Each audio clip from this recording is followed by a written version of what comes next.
Here we will be looking at cloud computing introduction, and in our case we will be covering Amazon Web Services, AWS Cloud. Now when we talk about cloud computing introduction, cloud computing is the on-demand delivery of IT resources over the internet with pay-as-you-go pricing model.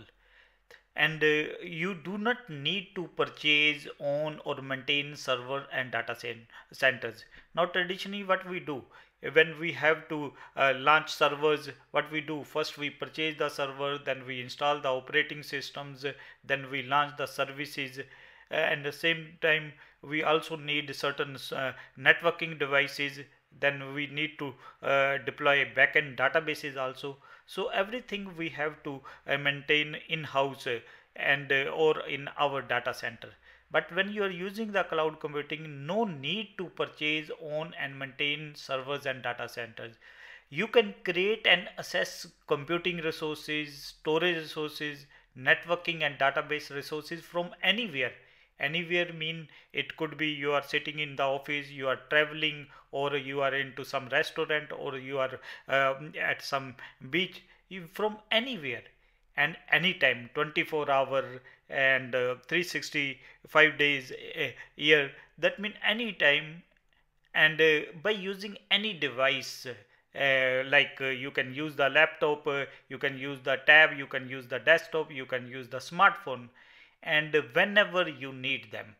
So organization of various sizes, types are using clouds for various purposes. Further, now in when we talk about AWS, it has got hundreds of different services are there, and in our case what we can do, we can choose the services what we need. If we want to launch our servers, then we can choose their EC2 service, and if we want to launch databases, then we can use their RDS service.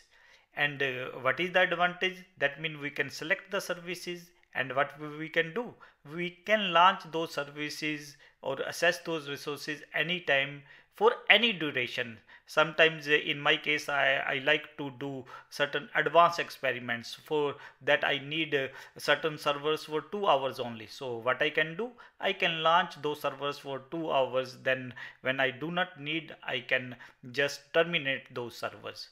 And no need for complex licenses. If you have maintained the servers in-house or in your data centers, you have to think a lot about the licensing. But in the case of when you're using the cloud, no complex licensing requirements are there, and you do not need to have long-term contacts also.